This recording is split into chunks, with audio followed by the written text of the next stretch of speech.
Welcome to Talking New York Real Estate with Vince Rocco. Our show is all about the exciting world of real estate and in particular, how it relates to the luxury New York marketplace. But if you are not planning a real estate transaction in New York, we still have plenty of information you can use no matter where you are. Now, here's our show. Hello, everyone. Welcome back. I'm Vince Rocco in New York, so let's get right to what everyone is talking about. Today on the show, in New York City real estate, success often comes down to more than listings and numbers. It's about telling a compelling story. Every property, every client, and every agent has a narrative, and the way you share it can shape perception and open doors. Buyers and sellers connect with authenticity, whether it's the story of a home's history, a neighborhood's transformation, or your own journey as an expert in this city. But beyond telling the story, ask yourself, are you making your recognition work for you? Industry accolades, press mentions, or community involvement only matter if you weave them into your narrative in a way that builds trust and reinforces credibility. In a crowded market like here in New York City, recognition isn't just a badge, it's a tool. And the way you leverage it can determine whether people see you as just another broker or as the trusted storyteller who turns transactions into experiences. And on set with me today are Matt Leone, Chief Marketing Officer here at Brown Harris Stevens, Ashley Brennan, Senior Vice President of Communications, also here at Brown Harris Stevens, and Mikey Pozarek Studios, and they join me now to discuss. But first, let me welcome my listeners and viewers from across the United States and all around the globe. This is Talking New York Real Estate, so let's go behind the headlines and into real estate. This is the state of our industry. Hi, it's Stephen Bailey from Roadway Moving and Storage. Listening to Vince Rocco, you know the right partner makes all the difference. At Roadway, we deliver an experience your clients will love. For specialized services and white glove care, choose Roadway. Want to learn more? Email me at steven@roadwaymoving.com or visit roadwaymoving.com. Okay, everybody, we are back. Listen, I want to make a little programming note here. We are starting today, season 11 of Talking New York Real Estate. I get choked up. I cannot believe it's been 11 years. 2014, we started this program when no one really knew, you've heard me say this before, what a podcast was. And now, thanks to the guy sitting right next to me over here, we now do YouTube as well. So we have grown, we have evolved, we are getting, I believe, better. And, you know, look, the future is the future, but I'm excited. We're back September of 2025 for season 11. Enjoy. And let's get moving. Matt, I want to start with you first because today we're going to talk about what it's like to tell a story in real estate, okay? From an agent's perspective, from a property perspective, as we were talking off camera a little while ago. And just for, you know, the industry in general, we have a lot of competition out there. There are a lot of agents in this town. But we like to think that we can stand out and be different. And the way I think we stand out and be different is when we tell a story about what our listing is, who we are as people, what our own personal branding is, because I think that's just as important. But here in real estate, what does it mean for you as our chief executive here in marketing when an agent needs to tell a story? How do they tell that story? And how do they bring themselves into that story? Because I believe that's just as important as the property or the listing itself. Well, I mean, first, I want to congratulate you on season 11 and being the foundation of the More Network. I mean, we wouldn't have this if it wasn't for you because you brought us like actual credibility. So thank you for that. But in terms of storytelling, I do want to sort of touch on the fact that when you're talking about an agent or when you're talking about a listing, it's all about finding a way to get to be one of one, which means you're in a city of 16,000 agents. They have a lot of options out there to choose from. There are a lot of homes available of inventory, homes to choose from. How do you connect emotionally to that person and to that home? If you talk to someone who owns a home, they always talk with such pride. They're like, you know, I did this renovation, or I saw this vision, and they speak so proudly of it like it's their child. They will look at something in an emotional way and connect with it if you can tell that story to them. So you already know that you got to connect with them on an emotional level to get them to buy. And you also know that you have to connect with them on an emotional level to choose them 6 months you're going to probably have to work with that agent. You're going to want to know that they are the one with the sales record. They are the one that you can get along with for 6 months. So how do you tell that story in an engaging fashion in a short one? Because you have a 8-second attention span to get to them. So how do you tell them that story that's going to be like, all right, separate yourself from the noise. And that's where the artists come in. That's where the video creators, that's what my team comes in. That's where Ashley, where she has to actually pitch a story to get it for someone to tell it in the best possible way. That's how our art form comes in, because we are, and I tell this to my staff and I tell this to agents, we're storytellers. And it's great that your season 11 started with this topic, because that's what we are. We tell stories. It's so important, but I think sometimes also there's a balance that has to happen between the actual storytelling and the actual facts about the property. As you said before, a seller's going to be very exuberant about, this paint cost me a lot of money and this renovation cost this and and I changed the entire design. So we have to figure out a way to bring out those very important facts, but also balance that story where not only the seller is going to appreciate it, but the buyer is going to, because our audience out there when we do list is the buyer, right? And so we've got to make sure that the buyer sees in photographs and in video something that's compelling, that wants them to say, hey, Vince, or whatever other agent, I want to come and make an appointment to see that property. Ashley, from your perspective in looking at a lot of stuff that all the agents here do, how do you kind of advise agents to balance those facts and then balance, the seller themselves, including everybody into that? And we'll ask Mikey about the video in a minute, but it's important when you're telling a story to see something. Yes. The facts are crucial for what I do, because I deal with journalists and they are just rooted in fact, we would hope. I need standard nuts and bolts, bedroom count, square footage, all the kind of boring nitty gritty stuff that agents deal with day to day. But every home also that's pitchable, has to have a hook. There has to be some meat there. And it might be different for a journalist, what they find interesting versus what a buyer might find interesting. So a journalist is going to want to know provenance, history. Did someone famous live there? Did someone famous sleep there? Did someone famous live down the street? Like little nuggets of something that will catch their attention, that matters. And it might be different than what the seller wants to project out there. A seller might say, well, I love my home. It's beautiful. I've loved it for 50 years. And that's their story. But that might not be enough to get a journalist's attention. It's not a compelling reason Correct. to go out to market and say, hey, come and look at my property or come and buy my property because I've lived here for 50 years. And after all, I've raised my family and I've done this and I've done that. Okay, great. But correct. So we have to kind of work together to find that golden nugget that will get the story to press and beyond. So you want as many eyeballs on it as you can. And we have to kind of weave that thread for the reporters. So facts matter. Visuals really matter. A lot of reporters won't even touch the story if there are no pictures. And that's where Mikey comes into with the video. Kind of a 360 prong approach if we have the time to do that, like we did recently with our Lake Delaware farm listing that came to market.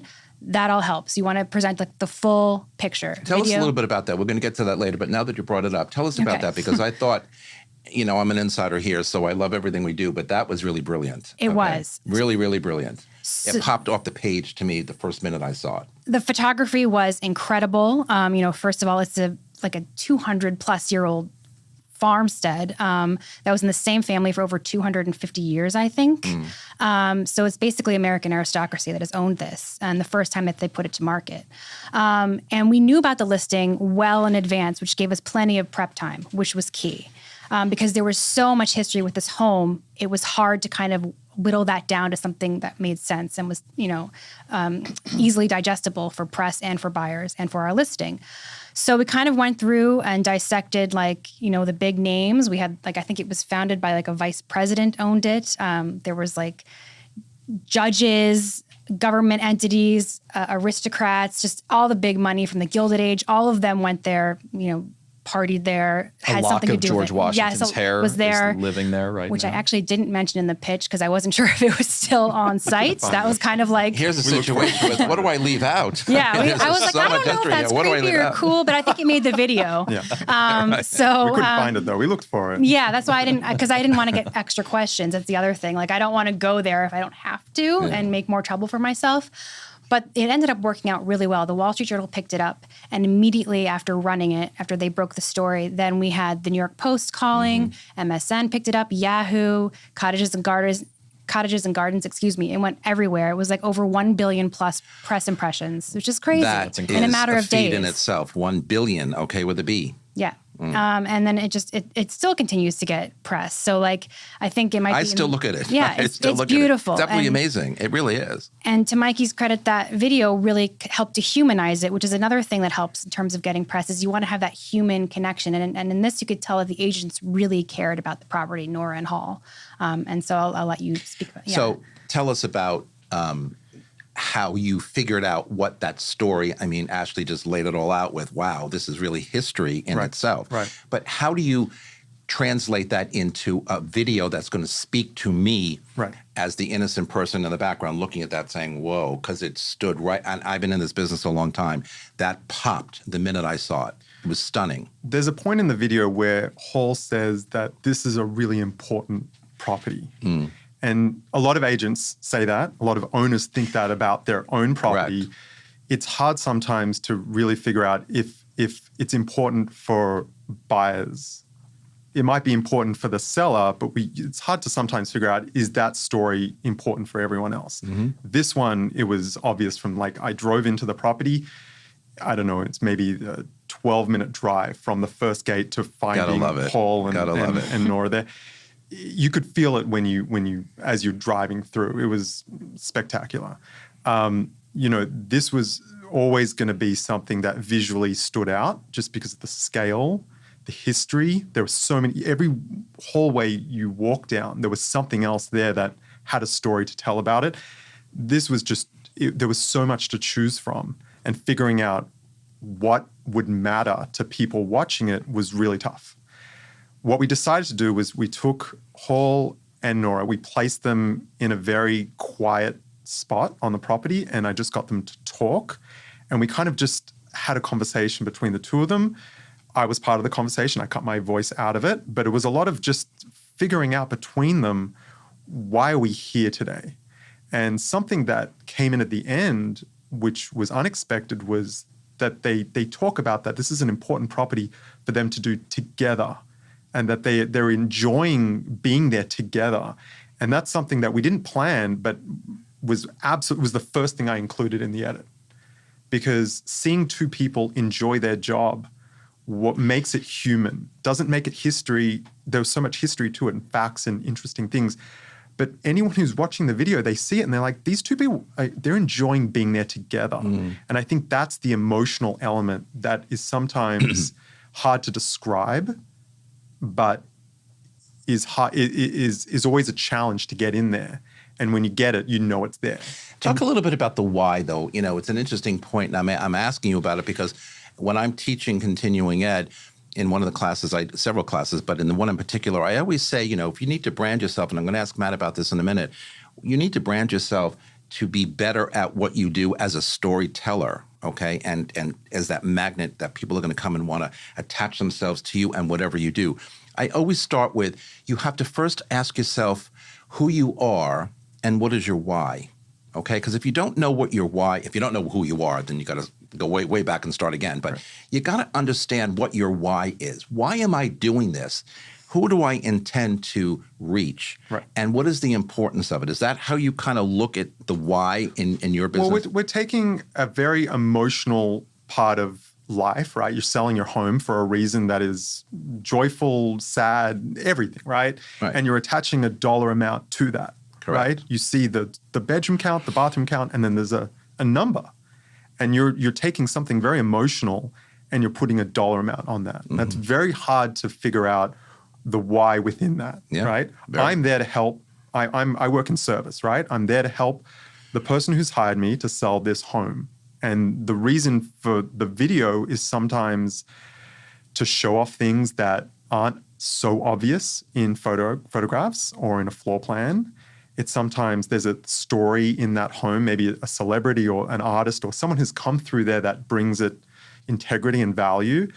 The why is it's difficult to figure out because every agent hasn't necessarily figured out what their why is when I get there. And the first thing I do when I arrive on set at the apartment or the house is, why am I here? Why hasn't this home sold? What is the best version of the video we're going to make today? Because I can do so many different versions. There's versions where someone's talking. There's music. There's zero sound or just, sound effects. Figuring out why I'm there is the first thing I try and figure out. And sometimes the agent hasn't thought about it. And just that conversation, it allows them to switch on that part of their brain and go, okay, we have an opportunity here to do something different that hasn't been done before in the photographs, the floor plan, and let's explore that. And it could be as simple as just film the place the way that your eye sees it. Sometimes simple. I'm sometimes left alone. Correct. And sometimes the agent is, yesterday I did a shoot, the homeowner watched every frame. And he wanted to know why I was framing it it was frustrating at best, but it was important for them to be part of the process. Absolutely.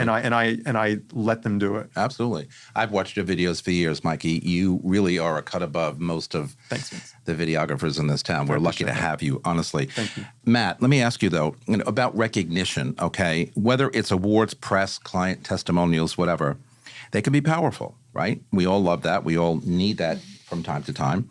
How can agents authentically weave all of that into their own brand when they're trying to create a story, present a listing? Because as I said before, I tell students all the time, you have to have a brand, because if you don't have a brand, people are like, okay, 50,000 agents in this town, why you? Who cares? Vince. Oh, Matt, sure, I've worked with them before. Here's what I like about them. Let's do it. How do agents weave all of that into becoming good storytellers? I also say, I like to think sometimes I'm a writer as well, but I don't call myself a writer. I call myself a storyteller because I think telling a story, right, makes a lot more sense to people. It's like reading a book. Start, middle, and end. Okay? I mean, I think your resume makes you more of someone you're going to pay attention to. So if you could validate yourself in the eyes of whoever's watching you in a way that's subtle, that doesn't feel like you're braggadocious, I think that will definitely create a more, again, we talked about attention span. You'll get a couple more seconds from that. And I think the best way to do it is you have to flip it. If you have $500 million in sales, or if you were just named the top agent in your office, you have to position it as, how is that a value to the person listening or watching? So what you would say is that with $500 million in sales, I can bring this to you, for you. I have a history of understanding every market and understanding your market, and be able to, not say, let me get back to you, but I have the answer for you in this moment. I think there's great value in that. So by positioning your awards and recognitions and sales records, by spinning it, by saying, how is that going to help you? I think there's going to be a value in positioning that on anything. And if you don't want to say it, you also can have, let's say it's an agent video biography, which Mikey has done many for us. I think sometimes you want to bring in someone who's a third party that says it on your behalf. Could be your sales director, could be someone that's done a bunch of deals with you. Bring them in, or you could bring in someone like we got in the background right here, Ray, who does a lot of our videos, and he's going to edit this, going to add all the graphics to it. Have the lower third say something under your name when you come in on screen. Say that, oh, you're Mikey Pizarnik, and you are the top videographer in New York City. I think like that you don't have to say it. It showed up on the screen upon your arrival. Absolutely. All right, we have to take a break. We're going nowhere. We're coming right back. Talking New York Real Estate is just getting underway this morning here on the Moore Network. Don't go anywhere. The Everset provides full-service staging and furniture rental solutions in the New York area. For more information, please visit us at staging.theeverset.com or email us at staging@theeverset.com to request a free proposal. All right, everybody, we are back. So, Ashley, I'm going to ask you for newer agents based on what you all have said so far. For newer agents without any kind of big awards, you know, they're trying to find their space. They're trying to find their why. They're trying to get into a very, very, very competitive business with many of us running all over the place, most of agents not knowing anything about anything. How can they still create a recognition story, though, that can resonate when they do find something? Mm-hmm. It's all, as I said before, it's all about them. Right. How do they do this? So it's actually, it's really like a multi-pronged situation. I think it can't just be, you know, obviously if you don't have the resume yet or the listings yet, press isn't going to be your first priority. Right. So you're going to have to lean into the resources that we have at BHS, our marketing department, our designers, our social strategists, and really— Top shelf, by the way. Yes, really team up with them. I mean, social media, I cannot emphasize enough how valuable a tool that is now.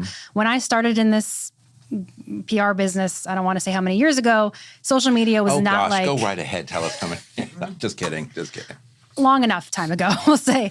It was sort of like an afterthought. It was not the priority. But now I will say that, like, I mean, agents are getting business from it. They're getting leads from it. Not even like experienced ones, just people who are somewhat captivating or find their niche. They are getting clients. They are getting leads. Didn't they are Jordan selling. Just close $20 million Yes. over time. Just a piece of a press that just And one of our agents, we got press that for him absolutely. because based on that in Inman. But another thing, like, agents will put up a listing on their Instagram, and let's say it's loosely tied to Only Murders in the Building or a big Netflix series like that. Drops today. Reporters look at that, and we've gotten a story about that. It was sort of, it wasn't an amazing over the top listing, but because it was in this building, it got press. 100%. And you cannot, can't put a dollar value on that. That's kind of priceless, and it actually is free. So I would just say really lean into the resources that we have here, and we have many. Team up and figure out your best pathway forward. Talk it out and Talk it out. Yeah, talk it out. Find the right avenue, because everybody wants to go down that super highway, but they may not be ready for that just yet. Yes. I do want to add one thing to what Matt said, though, earlier when you're talking about the testimonials and your awards. When I write copy or help an agent write copy for their social about those types of accolades, I always end with thanking their clients, because they're the reason you are number one. They're the reasons you sold, $500 million worth of whatever. It's very important to thank the people who feed you. So that's my tip. A simple thank you. Isn't that amazing? Wow. True. Mikey, you touched on a little bit of this before, but from your perspective, what makes a property video here in New York City stand out and feel like a story rather than just a walkthrough? I mean, because a lot of people like these virtual walkthroughs and blah, blah, whatever. I personally much prefer video because, as you all have said before, it really, if done right, tells a story. Right. So what is your opinion on that?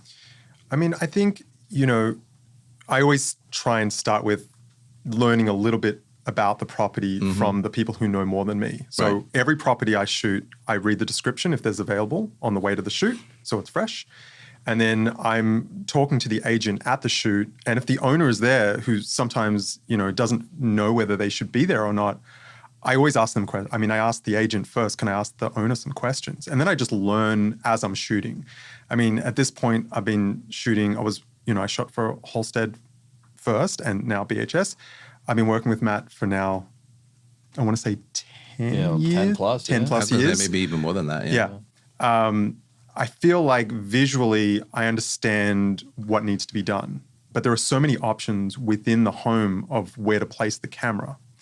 And knowing where to put it is usually the decisions I make are based on the conversations I have with the agent, with the owner, the listing description. So important. Why hasn't this sold yet, right? That's one of the first things I ask. It's a hard question to ask because sometimes it brings up a conversation that, is usually to do with money, but I need to know why this hasn't been sold yet. It's been on the market for 85 days. You've had 6 showings. Why isn't anyone coming back? Let's figure out visually, maybe with voice, maybe with visuals.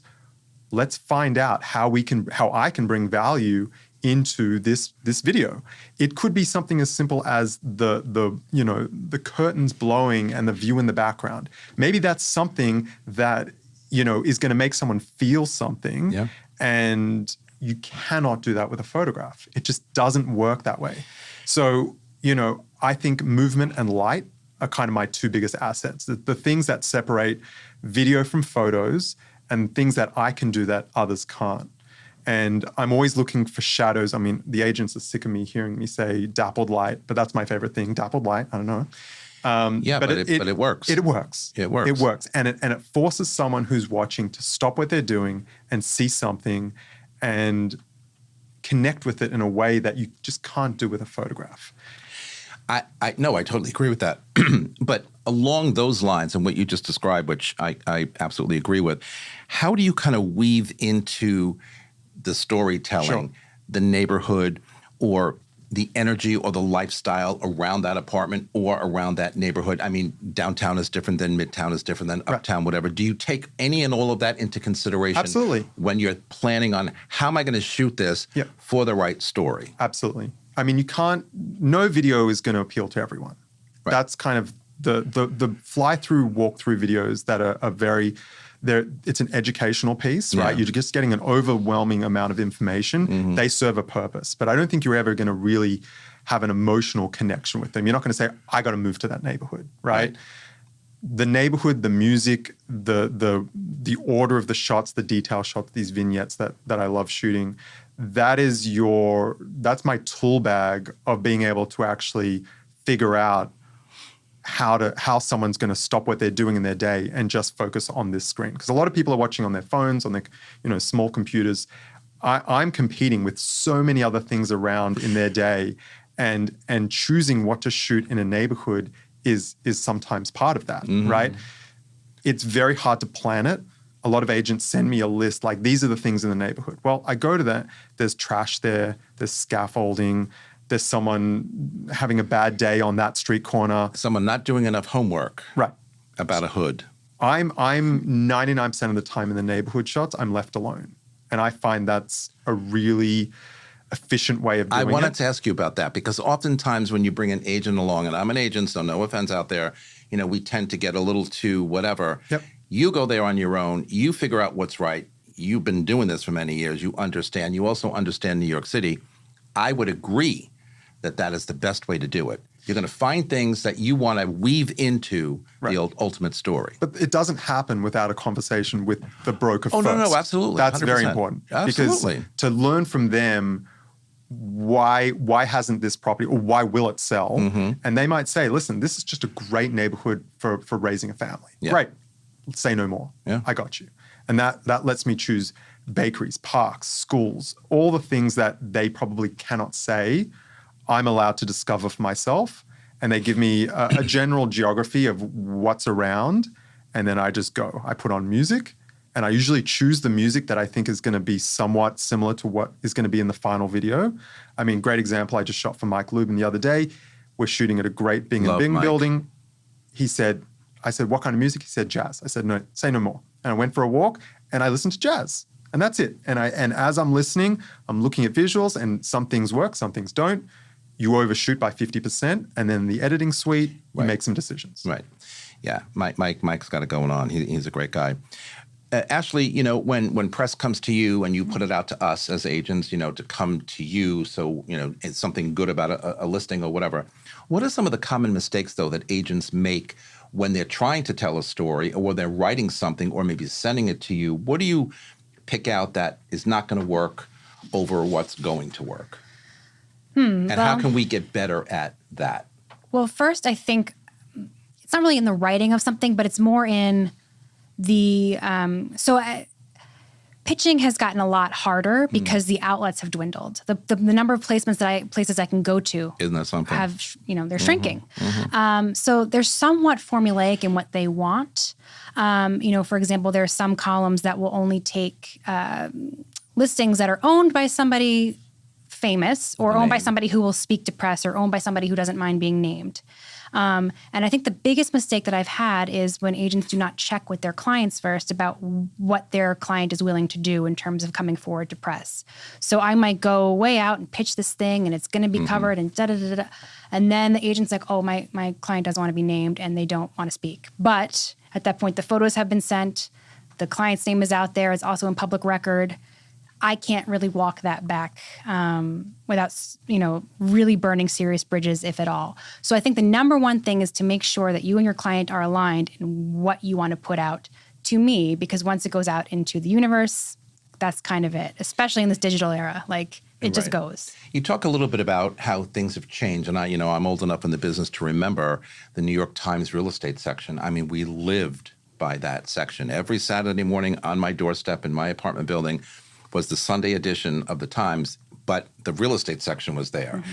And that was the first thing I grabbed every Saturday morning before my own open houses the next day. And there were little box ads with not much information, but there were other stories about real estate in the city that were important. We were addicted. That's all changed. Mm-hmm. It's limited, as you said. Social media has taken over, I believe. Is it better or is it not better? That depends. It's not better. It's generational. I get it, but it really is. It's not better for the journalists But right. I think it's. We are lucky that we work in an industry that really lends itself to social media because we're so visually based. Yeah. So you can provide a really good snippet of what something looks like in 30, 60 seconds, if not by just a photo and a really nice caption, and that'll work. So in some ways, I think it's really allowed agents to become their own curators and storytellers, which is good. But what it does lack, in terms of what I do, is getting that third layer of credibility by someone who is not telling the story themselves. It's getting someone else to come in and say what you want to say. So we have more options in some ways, but fewer in others, if that makes sense. Yeah, no, it does. Matt, what are the best ways, the right way to leverage press awards, without feeling like it's being forced into a story or forced into an agent's profile? I mean, a lot of agents do well. A lot of agents are recognized for it in our company and a lot of other companies. But there's overkill sometimes. When you're advising agents who come to you about, hey, Matt, how can I do this? Or how should I do this? Or what is your professional opinion on the best way to get me out there and then get my property or properties out there? I mean, there are mistakes that are made, clearly, but what do you suggest to agents? I mean, I think the best thing to always look at is you have to identify what is the core focus of what the end user wants to hear. And if you are an agent that doesn't have much business, but comes from a background in finance, you talk a little bit about the analytical background that you could have and the network that you have. Right. Or if you're an interior designer that turned into a real estate agent, you bring the added value that you could bring to the table beyond just being a real estate agent. Or if you come from an acting background, you can just lean into it more and talk as much on camera as you possibly can. You want to lean into your strengths, you want to promote your strengths, and you want to do the things that maybe are beyond real estate and hit them.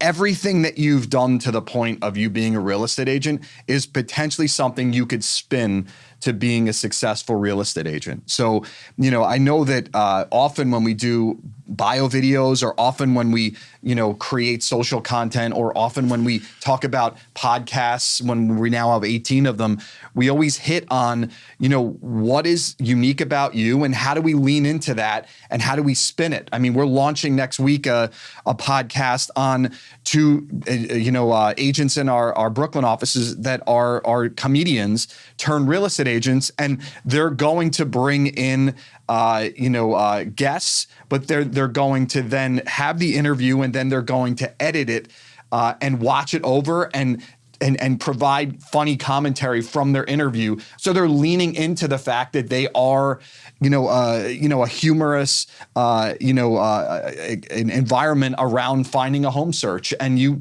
may lean into that a little bit more. So I think the play is always understand your personality of the home, understand the personality of the agent, and lean into it as much as possible. Because at the end, what you're giving is authenticity when you do that. You're not trying to be someone else you're not. Spin what you are and make it the best you possibly can. Yeah, because there's a lot of, as we talked about, there's a lot of competition out there, and the market has narrowed when it comes to the amount of publications that are out there. So, you've got to put your best foot forward, present your best case, right? And I always talk about branding, and Matt, you and I go way back 20 plus years on social media when it was first coming out, and this guy always was like spot right on with what was supposed to be in social media or not. And he used to counsel me all the time and tell you can't do that. Tell us a little bit about, because you were right and you still are, but people don't really understand the value of social media and what we see. I mean, we're addicted to these damn things. I mean, they're in our hands constantly. Well, the average. What can we do to make it better for all of us? Again, in line with telling a great story. All right. So the average American is on social media on average 3 hours a day. I thought it would be more than that. Okay. And that's just on social media. They're on their phone a lot more. Yeah. So what you're saying is that if they're on social media, that is an excessive amount of noise, right? So the noise means that you're funneling through thousands of pieces of content and absorbing maybe 1/20th of what you're putting out. So what you have to do is within the first 3 seconds, you have to say, this is something what can you get for $1 million in Manhattan? Or, a vice president once lived here. Like, hit him in the first 3 seconds, because you're going to be swiped off if you don't. So that's number one. Number two is you have to understand the medium that you're in.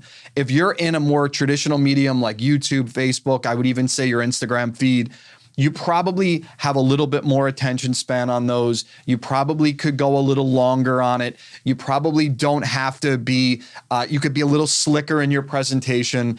But then if you go into a platform like TikTok, you have to be a little bit more organic. It needs to feel a little bit more human, like almost you did it and you didn't have a production staff doing it. So you got to know your medium that you're in too. And most importantly, I think to finish it is that you have to identify and understand your audience. So if you are a professional account, you could get enough analytics in the back end to understand who the hell is following you. So you have to know who your audience is, just like Ashley knows who she's pitching to. She knows that Wall Street Journal wants more of a finance piece. Elle Decor wants more of an interior design piece. Rob Report wants something luxe. Like, you got to know who your audience is and feed them as much as possible as to what they think they would want to hear. Mikey, when you see videos on social media, and believe me, and TikTok especially, I mean, the amount of videos is unbelievable, staggering, okay? And there's all different reasons why people are posting certain videos. But when you see real estate videos on social media, does that make you happy or does it not? And tell me why it may not make you happy. So, great question. So, firstly, I don't have TikTok, never downloaded it. I never look at TikTok. You're not missing anything. That's what I've heard. I don't think that TikTok is the right platform for someone like myself. And that's why I feel like I would get lost in that space. And I put my time into other platforms. Instagram. I like Instagram. Mm-hmm. It's a longer form. I feel like what's produced there is more professional some of the time, maybe not all the time. And I just think that there's more time has been spent for the final output. I would even go as far as saying that YouTube is your platform as well, because when you think about it, like, YouTube has become like a TV platform. Like, they want TV quality product. Exactly. So you are TV quality. So TikTok doesn't want TV quality. I find personally, they want the instant gratification. I find You're right. YouTube when someone says you have 9 seconds to tell this story, I find it very hard to do that. Yeah. I don't think I was raised. You want the build up. Exactly. Right. I find it. I'm sure it works. Some people are very good at it. I don't think I'm that person. It's my background is in TV and film, and I studied all these things where you get time to tell a story and letting shots breathe a little bit. That it's not a 1 second, half a second thing. To see, some movement, it takes time to create that. And so for me, at least, TikTok just doesn't appeal. I don't know how I would produce for that platform. Where I do think I bring value are places where there is like YouTube, where you can actually tell a story over time. There's a few publications that do really good versions of it. And some of the videos are 12 minutes, some are 3. And they allow, these properties to just live. I mean, Netflix shows now, I don't know if you guys watch you turn it on, it's an hour and 12 minutes for one episode. Yeah. They're taking the time now to tell stories. It's funny, TV seems like it's longer, movies have gotten longer, social media has gotten shorter. And I think that it's created this sweet spot in the middle for people like myself to allow properties to just, and it's great because you have all these different platforms that agents can do themselves, right? They can do the TikTok, it doesn't cost them anything but some time, and they can show all the different stories of a property, of themselves, and have a place for each of them. Because what you would show on TikTok probably wouldn't be suitable for YouTube, Instagram, whatever, and surely wouldn't be suitable for the listings page. I prioritize selling the home and helping the agent sell the home as my number one. Well, you have to know your audience, though, Vince. Correct. I mean, at the end of the day, he's creating product for someone who wants to buy a home. That's a more attentive audience than someone who's on social media who's just voyeuristic. That's correct. So, you're going to take... That's the problem with it. Yeah, you're going to take 2 minutes to watch his video if you're looking for a home. But are you going to watch 2 minutes of something when you just bought one 2 years ago and you're not in the market for one? Right. All right, we've got to take a quick break. We're coming right back. Our last block, we're going to talk a little bit about recognition and reputation. Don't go anywhere. This podcast is supported by the More Network, powered by Brown Harris Stevens. Real estate touches every aspect of our lives, from design and architecture to investing and the economy. Now there's a way to get all your real estate information in one place. The More Network. With more than 20 podcast and webcast series, the Mastery of Real Estate Network is powered by Brown Harris Stevens, one of the country's most distinguished brokerages. Discover advice from notable entrepreneurs, compelling topics, and access to top global real estate experts. Subscribe to their YouTube and Apple podcast channels by visiting getmorenetwork.com.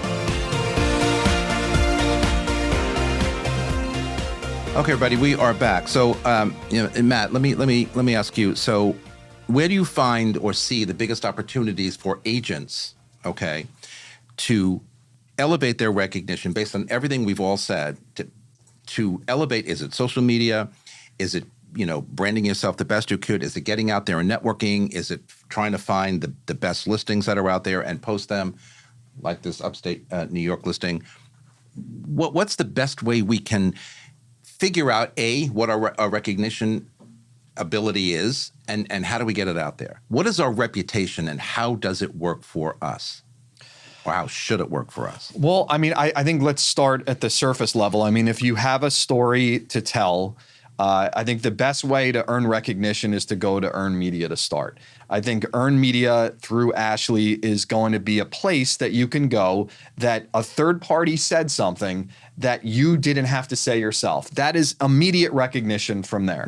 I think beyond that, I think your recognition comes from building trust. So being honest with people when you're talking to them. If you're talking about a state of a market and when you're on social media video content, don't just lean into the good. Talk about what needs to happen to maybe get back in the market. Be honest with them. Maybe now is not the time to buy. This is why. I think that recognition and reputation is built by people trusting your word. And I think we're in a world that trust is a commodity now. Like, it's very hard to trust something. You don't have many trusted news outlets. You don't have many trusted, I don't know if it's AI or if it's real. There's so many things that you don't trust in this world. Or don't know. So I just think that if you want to talk about one thing that you want to do to build reputation, be honest with them, build trust, and they'll work with you forever. And I think that's really important, because I think if an agent creates a reputation for themselves that's using their social media, using their biography video, all these things, the second they meet someone for the first time, if it's not authentic and the trust hasn't, they're going to know immediately if this person is telling the truth. You, Mikey, hit the word on the nail on the head with the word authenticity. Like, people know, they don't know how they know, but they know if someone is telling face to face, if that's that same person. And if you don't build a reputation on your visual platform that isn't authentic to themselves, someone's going to figure it out very quickly for you.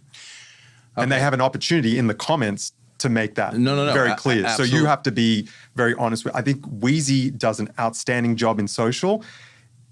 what she is in social is what you get in real life. And I think she is you know it. so, yeah. Yeah.